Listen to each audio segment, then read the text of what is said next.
Hi, my name is Zana Fraillon. I'm the author of The Bone Sparrow, and I live in Melbourne, Australia, in kind of a semi-rural area.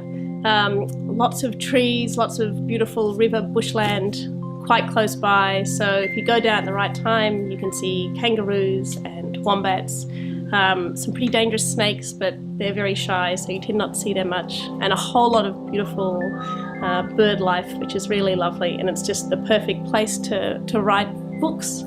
I live with my husband and 3 boys. They're aged 11, 9 and 7, and we have 2 beautiful golden retriever dogs as well. Before I started writing, I worked in schools for many years. I was an integration aide for a long time, and I worked with some really wonderful kids who had difficulty being at school, and these were just fantastic kids to work with, and I really got to know them in a way that not many people did get to know them, and I feel very privileged to have known them in that way. And these are kids which have certainly had an impact on me, and I often find myself writing their characters into my stories because they were really very special kids. And then after I was an integration aide, I got my teaching degree. I was a primary school teacher, but only for a very short period of time, because then I had kids of my own, and I fell into writing, which is just like a dream come true. I love it.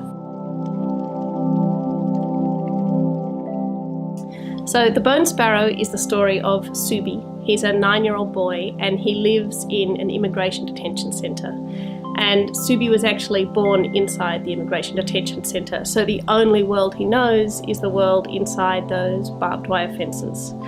And while this is really hard for Subi, it's also what gives him his strength and his resilience. And he's got this wonderful imagination and a real thirst for stories. And he's always asking people for stories and imagining the world outside those fences. And because he's never experienced it for himself, he doesn't know how unusual his own life is. So he doesn't know that it's not every child's experience to wake up in an old camp bed with his sister and 40 other people inside a tent that gets really, really hot in the summer and grows mould up the sides. And he doesn't know that it is not right for kids to have to, or for anyone to have to line up for 2 hours for each meal, or to fill out a form and wait a few days to see a doctor. So I decided to write The Bone Sparrow from the point of view of a young child, because a child's mind is so wide open to possibility. They aren't constrained by circumstance like adults are. They're full of hope and resilience and imagination, and they're imagining the world they want to live in, the kind of adults they want to be in that world.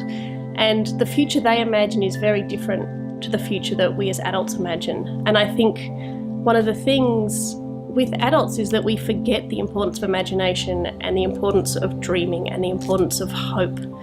And we focus too much on our own constraints. And kids don't seem to have that problem. They just have this wonderful, wide open imagination, and that's what I needed for my character. I needed someone who was hopeful and who dreamed and who imagined a whole list of potential futures that he would one day be part of. And that's what Subi gave me.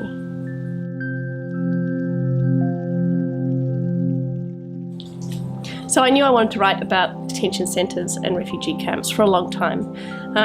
We've had mandatory detention in Australia since the early 90s or late 90s. And I actually thought when I began writing that this would be almost a historical fiction. I didn't think we would continue our policy of locking up children in detention centres indefinitely.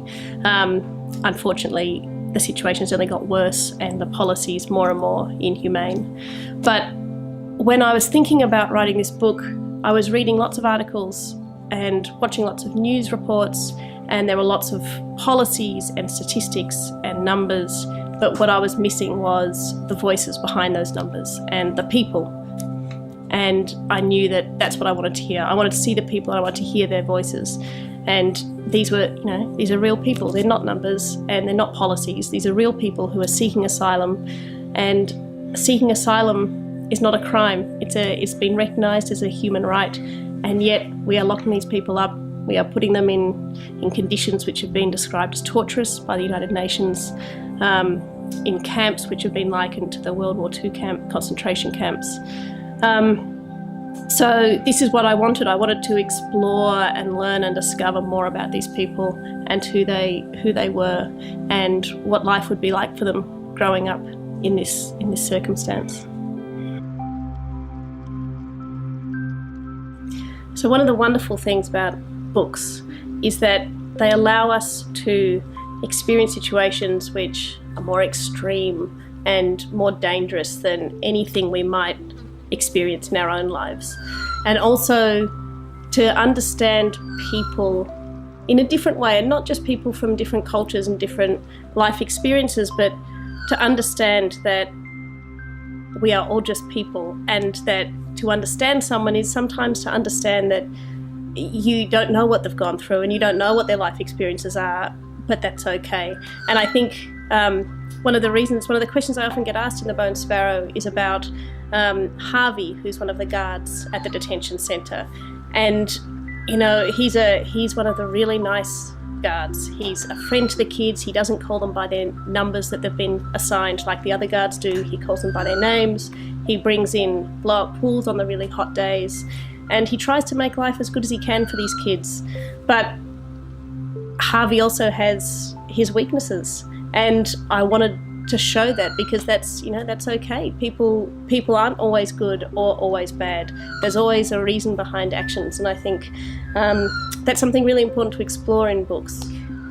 Everyone, but also, especially kids, there's this thirst for understanding and knowledge, and I think books provide such a wonderful way to gain those experiences. We can walk in someone else's shoes and really understand what it's like to be someone else, knowing that we may be changed from the experience, but we're in a very safe space, and at any time we can close the book and walk away.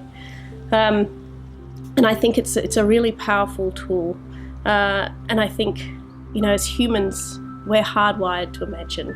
And if you think way back to the time of cave people and cave paintings, and that's one of my favourite times in history, because that's the first sort of evidence of human storytelling and imagination, and people had to imagine to survive. So they had not seen these wild beasts that were painted on the cave before they'd walked into this cave, and they knew that what the person had done by putting them on the wall was to tell them that there is this beast out there that you haven't seen before, but it's got horns and these massive hooves and it's huge, and you need to start thinking about how you're going to survive, otherwise you won't.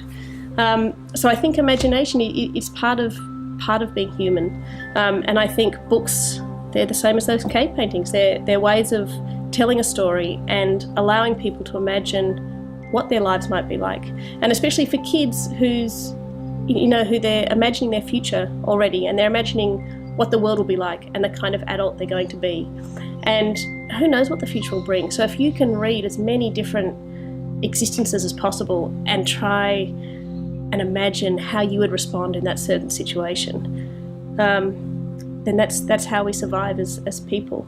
And I think with books, we can really internalise those experiences. We can really get inside someone else's skin and get inside their head, and that's such a beautiful thing.